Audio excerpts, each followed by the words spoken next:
오늘은 대림절 세 번째 주일입니다. 첫 번째 주일에는 소망의 불을 밝혔습니다. 소망의 촛불을 밝혔습니다. 두 번째 주일에는 우리가 회개의 촛불을 밝혔습니다.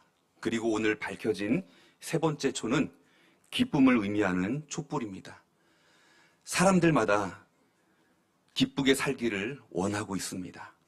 그래서 자기 나름대로 기쁘고 즐거운 시간들을 보내기 위하여서 자기 나름대로의 수고하고 또 투자를 합니다. 취미 생활을 하기도 하고 자신이 원하는 좋은 물건을 사기도 합니다. 자신의 성향과 비슷한 사람들과 어울려 즐거운 시간을 보내기도 합니다. 성탄을 기다리며 대림절을 보내는 우리의 마음과 태도는 어떠해야 할까요? 사람들은 이 성탄절을 앞두고 들뜬 마음, 기쁜 마음, 즐거운 마음으로 이 대림절을 보내기도 합니다. 중요한 것은 누구와 있느냐, 누구와 함께 하느냐에 따라서 이 행복이 더 커져 갈 수 있다는 것입니다. 우리는 누구를 만나야 행복합니까? 바로 성경에서 말씀하는 것처럼 하나님이 사람을 창조하시고 지으신 모든 것이 보시기에 심히 좋았다라고 말씀하셨습니다. 우리도 이 땅에 오신 예수님을, 그리고 다시 오실 그 예수님을 만나기 위하여서 이 대림절을 행복한 아름다운 기다림으로 지내야 하겠습니다. 오늘 진정으로 행복한 만남을 위해 오늘 본문에서는 우리에게 기다림에 대한 교훈을 나누어 주고 있습니다. 먼저 마태복음 25장에는 세 가지 비유가 등장합니다. 오늘 말씀의 제목처럼 마지막 때를 살아가는 성도의 삶, 마태복음 25장 1절에서 13절까지 나와 있는 열처녀 비유입니다. 그리고 마태복음 25장 14절에서 30절까지 나와 있는 달란트 비유입니다. 마태복음 25장 31절에서 46절까지 양과 염소에 관한 비유입니다.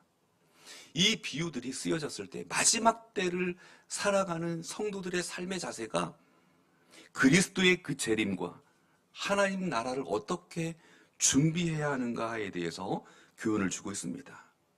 오늘 본문은 단지 우리에게 비유로서만 그치는 것이 아니라 종말에 모든 믿는 사람들이 실제로 경험하게 될 내용을 우리에게 보여주고 있습니다. 오늘 이 예배를 드리는 여러분들 모두에게도 하나님의 나라 천국이 열려지는 귀한 은혜가 있기를 주의 이름으로 축원을 드립니다. 예수님은 오늘 본문의 말씀 통하여서 열처녀의 비유를 우리에게 마지막 때를 살아가는 성도들이 주님을 어떻게 맞이해야 할 것인가 보여주고 있습니다.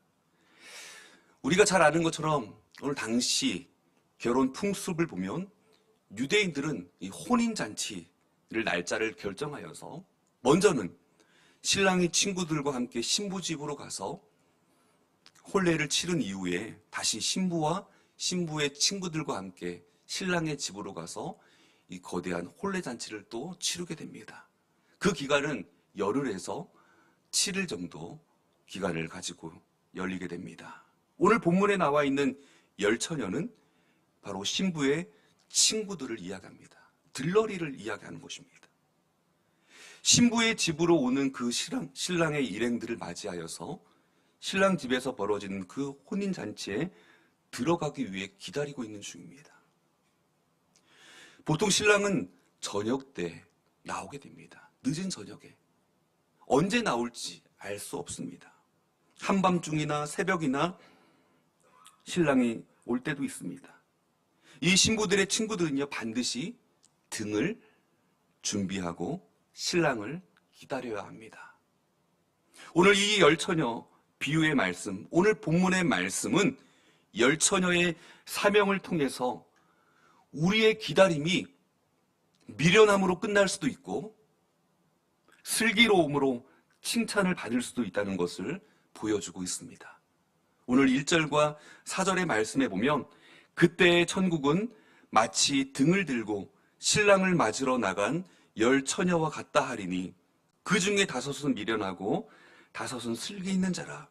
미련한 자들은 등을 가지되 기름을 가지지 아니하고 슬기 있는 자들은 그릇에 기름을 담아 등과 함께 가져갔더니 여기에서 슬기롭다는 게 무엇입니까? 사려 깊다, 총명하다, 지혜롭다는 뜻입니다.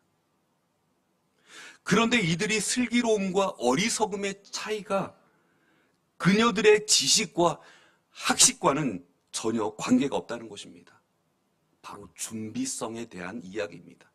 준비성. 이 비유가 우리에게 주는 교훈은 바로 예수님의 재림을 준비하며 우리가 살아가야 한다는 것입니다. 특별히 이 비유에서 등은 우리 신앙의 외형적인 모습을 이야기합니다. 기름은요, 우리의 내적인 성령 충만함을 말씀하고 있습니다. 우리는 예배와 봉사와 말씀 선포를 통하여서 이 외형적으로 드러나는 말씀을 통해서 신앙생활을 열심히 하는 것도 무척 중요하지만 이러한 외적 활동에 힘을 불어주고 공급해주며 생명력을 지속시켜주는 바로 내적인 성령 충만을 위해서 열심을 기울여야 하겠습니다. 여러분, 마라톤 경주를 보면 많은 경주자들이 출발점 앞에 서서 달려갑니다. 그 중에서 오직 지구력을 잃지 않고 달리는 선수만이 결승점에 도달할 수가 있습니다. 믿음도 마찬가지입니다. 동일하게 모든 성도들이 믿음의 삶을 경주하지만 오직 성령의 능력을 잃지 않은 자만이 천국문에 도달할 수 있게 되는 것입니다. 그러므로 우리는 단지 외적인 신앙생활에 만족하지 말고 자신의 내적인 준비가 얼마나 충실한지에 대하여서 점검을 해야 합니다. 과연 나는 이 시대에 미혹에 흔들리지 않을 만큼 하나님의 말씀으로 무장되어 있는가? 그리고 영적으로 어두운 이 시대를 밝힐 수 있는 그러한 성령의 기름을 충분히 준비하고 있는가? 스스로를 살펴보시는 저와 여러분 되시기를 주의 이름으로 축복을 드립니다. 이 비유에서 보면요, 열 처녀가 등을 들고 신랑을 기다리고 있어요. 그런데 미련한 다섯 처녀는요, 기름을 준비하지 않았어요.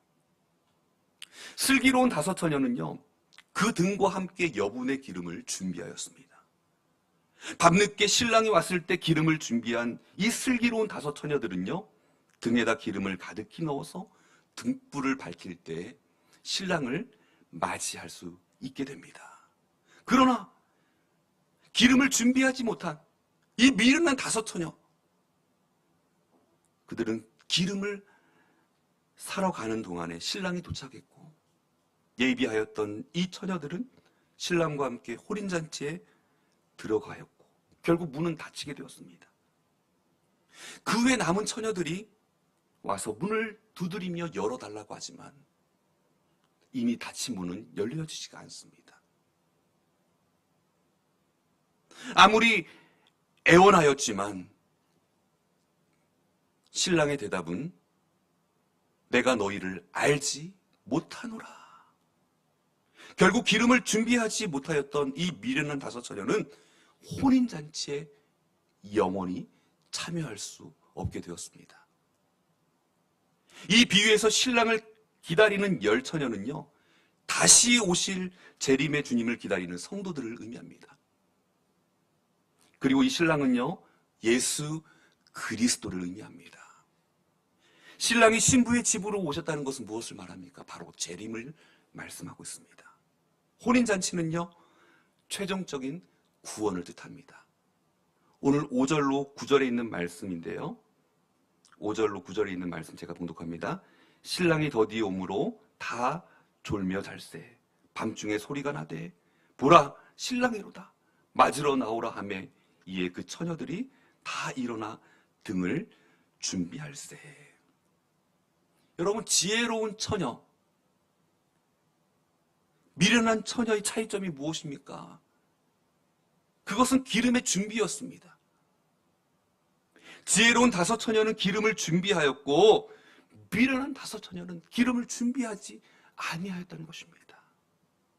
보이는 것은 잘 준비하였지만 보이지 아니한 것에 대하여서 소홀히 여겼다는 것입니다. 하나님 말씀, 성경 말씀을 읽어보면 너무나 재미있는 구절이 있어요. 다 졸며 잘세라고 이야기하고 있습니다. 밤중에 신랑이 늦어짐으로 말미암아서 미련한 처녀 다섯 처녀, 지혜로운 다섯 처녀 역시 다 졸며 잘세, 잠들었다는 거예요. 저들은요, 옷도 잘 입었을 것입니다. 얼굴에도 화장을 예쁘게 하였을 것입니다. 머리 단장도 곱게 하였을 것입니다. 똑같이 신랑을 기다렸습니다. 외형적으로는 똑같이 다 잠들었습니다.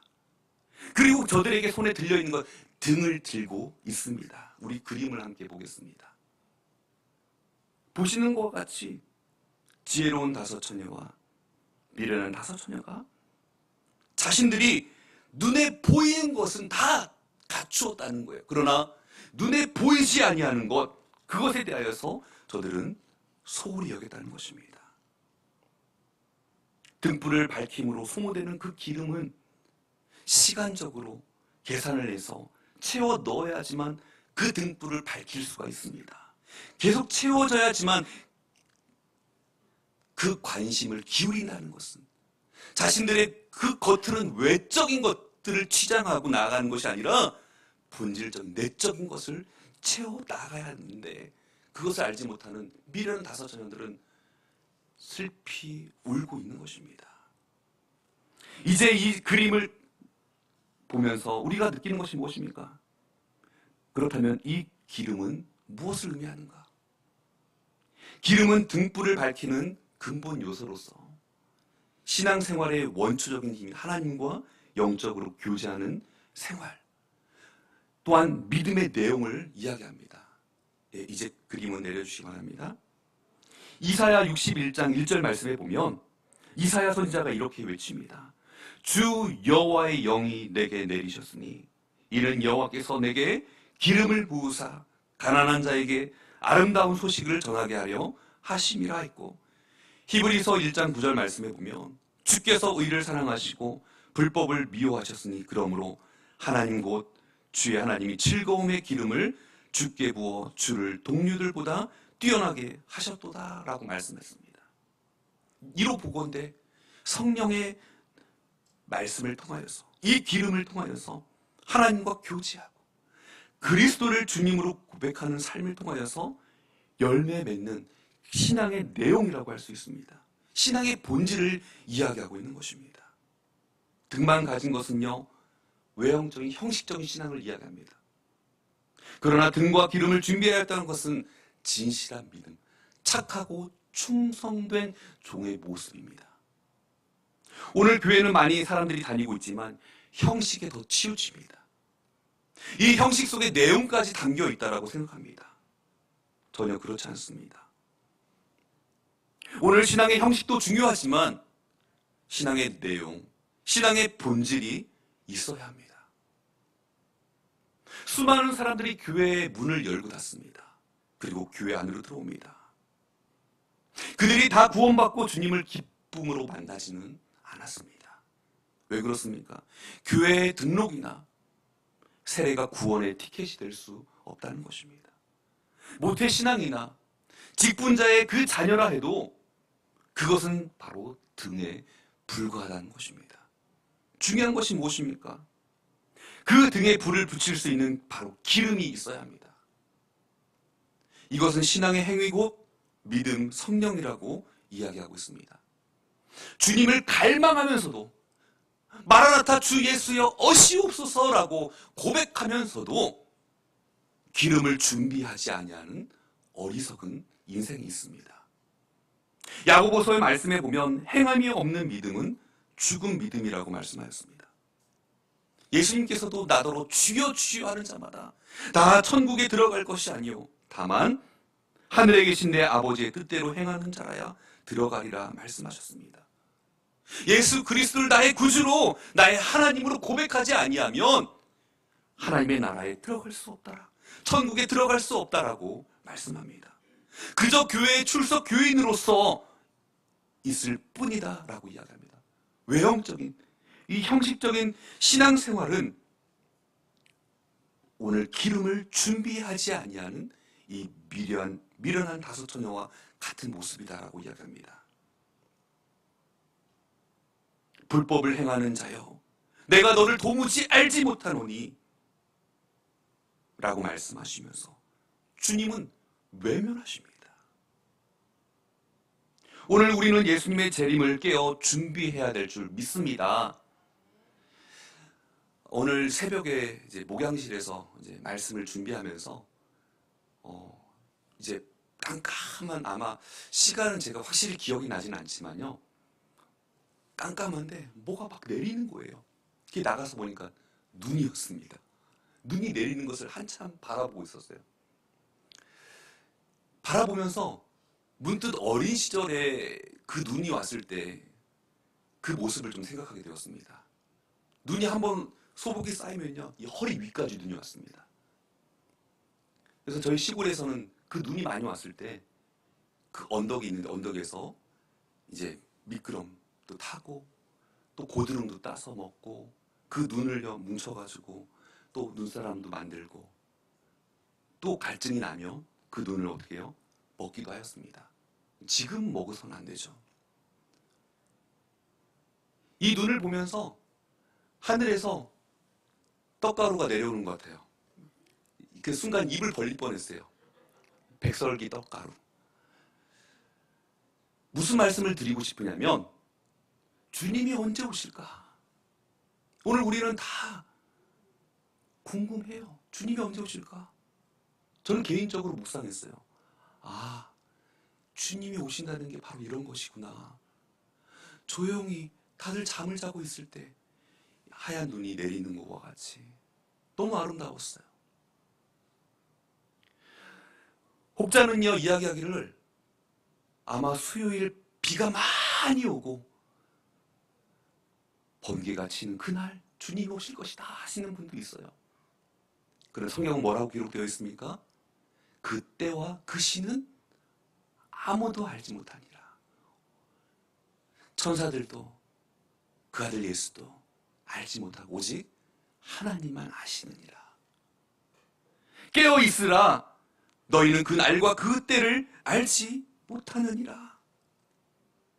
우리에게 말씀하시는 것이 무엇일까요? 준비하라는 거예요. 주님 언제 오실지 우리는 알지 못하기에 성령의 기름을 준비하라는 거예요. 기름을 준비하지 아니하여서 신랑이 왔을 때 신랑을 맞이하지 못하므로 그의 모든 거칠에는 소용이 없고 또한 자신들의 그 외형적인 모습에만 신앙생활하였던 것에 대해서 강하게 책망을 받는 것입니다. 오늘 10절과 13절에 있는 말씀을 우리가 함께 봉독하겠습니다. 그들이 사러 간 사이에 신랑이 오므로 준비하였던 자들은 함께 혼인잔치에 들어가고 문은 닫힌지라. 그 후에 남은 처녀들이 와서 이르되 주여 주여 우리에게 열어주소서. 대답하여 이르되 진실로 너희에게 이르노니 내가 너희를 알지 못하노라 하였느니라. 그런즉 깨어있으라. 너희는 그 날과 그 때를 알지 못하느니라. 아멘. 여러분, 신앙의 외형적인 모습들을 여러분 치중하지 마십시오. 정말 중요한 게 바로 기름을 준비해야 한다는 사실입니다. 유대인들은요 외형적인 데 신경을 썼어요. 제사를 지내면 자신들이 성민이 될 줄 알았습니다. 주일날 예배당에 와서 예배만 드리면 구원이 보증되는지 알았어요. 헬라인들은 철학과 지식을 가지면 구원을 얻는다라고 생각하였습니다. 성경적인 지식을 많이 가졌다고 하여서 하나님의 자녀가 되는 것은 아닙니다. 로마인들은 법과 도덕과 질서를 지키면 구원을 받는다라고 이야기합니다. 종교인들 가운데서도 착하게 살면 구원받는다라고 하는 이 어리석음에 빠져있는 자들이 있습니다. 오늘날도 우리 주변에는 심심찮게 이런 사람들을 많이 만날 수가 있게 됩니다. 사랑하는 성도 여러분, 종교적인 형식과 거칠에는 있는데 정작 있어야 될 기름이 없는 사람, 신앙의 본질인 믿음을 잃어버린 분, 영적인 기도는 있으나 하나님과의 깊은 만남이 없는 신령한 교통이 없는 분은 없습니까? 하나님 앞에 예배는 드리지만 하나님의 영적인 임재를 깊이 느끼지 못하고 영적 침체에 빠져있는 성도들은 없습니까? 겉으로 나타난 신앙의 모습과 내적인 신앙과는 다르다는 것입니다. 진정으로 우리가 거듭난 심령으로 주님을 믿느냐가 중요하지, 주님에 대하여 지식적으로 많이 알고 있느냐가 중요한 것이 아닙니다. 여러분, 이 머리에서부터 가슴까지의 신앙을요 30cm 신앙이라고 이야기합니다. 그런데 너무나 안타까운 것은 지식으로만 끝나는 그리스도인들이 있다는 것입니다. 말세의 특징에 대하여서 사도 바울은 디모데에게 이렇게 말합니다. 경건의 모양은 있으나 경건의 능력은 부인하는 것이다. 다시 말씀드리면 신앙의 모습은 화려해요. 그러나 본질은, 내용은 아무것도 없습니다.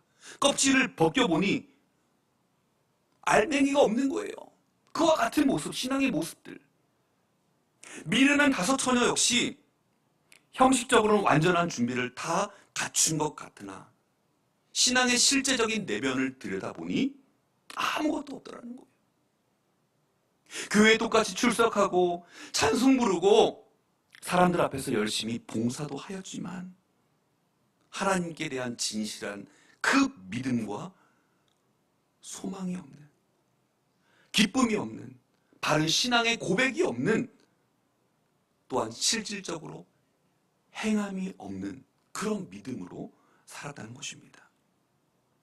겉으로 믿는 것이나 마음속에 있는 그 믿음을 우리가 살펴볼 때 우리가 중요한 것은 사람들 눈에 겉으로 보이는 것이 믿음의 실제라고 생각할 수 있지만 전혀 그렇지 않습니다.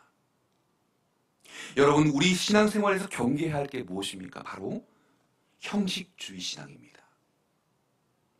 우리의 신앙생활에서 아무런 의미가 없는, 내실이 없이 타성화되어져 있는 그런 모습들에 대해서 우리는 벗어버려야 됩니다.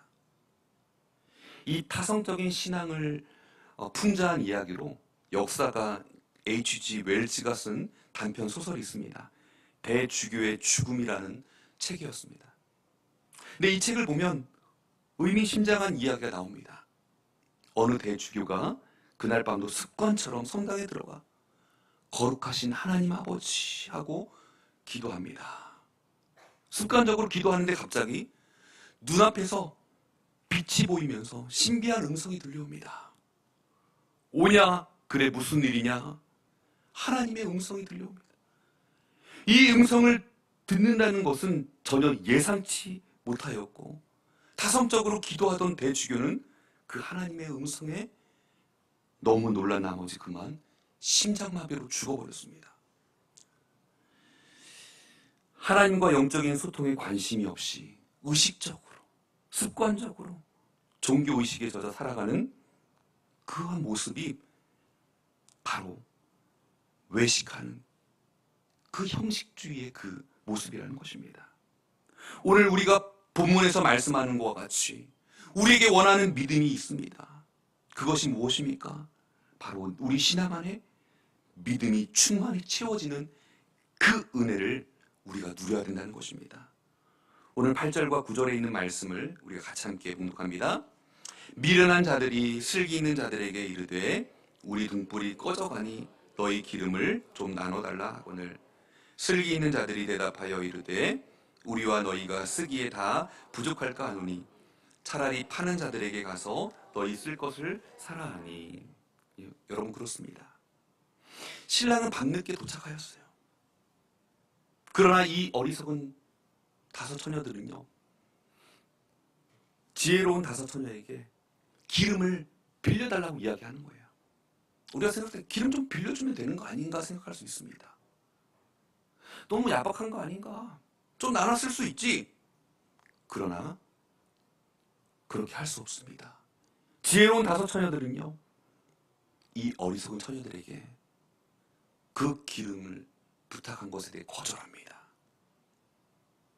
여기에서 주님이 주시는 교훈이 있습니다. 신앙의 본질인 믿음은요, 대신하거나 빌릴 수가 없습니다. 우리 세상에는요, 다른 사람들에게 나누어 주거나 양도할 수 있는 것이 있는가 하면 그것이 불가능한 것도 있습니다. 예컨대 내가 가진 재산은요, 나누어 줄 수 있지만 나에게 속한 것, 남편과 아내는 나누어 줄 수가 없습니다. 오늘 본문의 비유는요, 바로 우리의 믿음과 구원이 나누어 줄 수 없음을 보여주고 있습니다.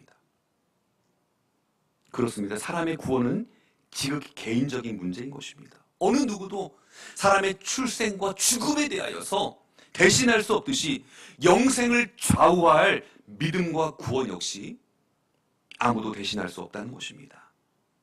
오늘 우리의 고백이 우리를 구원하고 우리의 회개가 우리 자신을 죄에서 건져내고 나의 충성과 봉사와 희생이 오늘 우리에게 상급을 준다는 것을 기억할 때 구원은 오직 자기 십자가를 지고 자신의 발로서 예수님의 뒤를 따라가는 것입니다.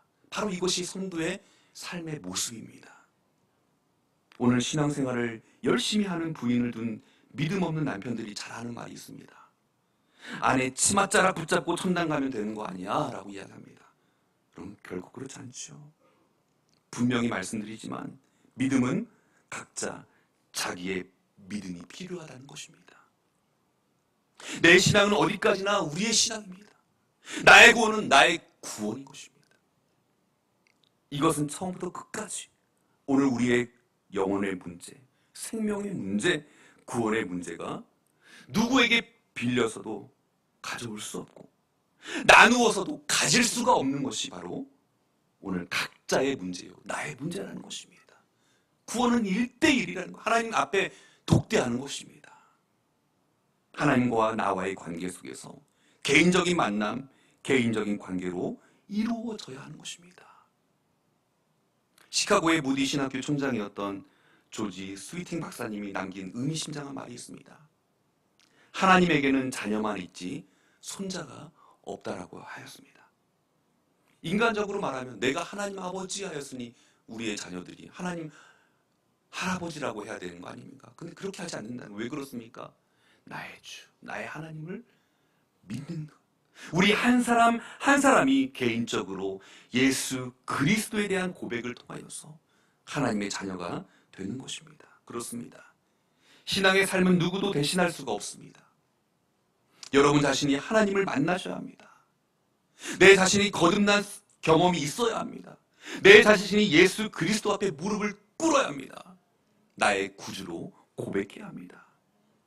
이러한 신앙의 삶의 믿음이 누군가가 대신 살아줄 수 없다는 거예요. 이것이 열처녀 비유를 통하여서 우리에게 주시는 주님의 교훈인 줄 믿습니다. 당시에 우리에게 주셨던 말씀이 무엇입니까? 이 구원의 때가 이제 가까이 왔으니, 여러분 생각해 보세요. 주님에 대한 그 말씀을 듣고 이 말씀 가운데 5처녀는요, 그 문이 이미 닫혔다는 거예요. 그 후에 와도 하나님 말씀을 한번 여러분 보십시오. 그 후에가 언제입니까? 이미 문이 닫힌 그 후에 찾아왔다는 거예요. 문이 닫힌 그 후에 아무리 애를 써도요, 문을 두드려도요, 그 안에서 들리는 대답은 나는 너를 알지 못하노라 이야기하고 있습니다. 한 번 문을 닫으면 다시는 열어주지 않는다는 것입니다. 당시에 유대의 풍습 가운데서는요, 이 혼인잔치를 치를 때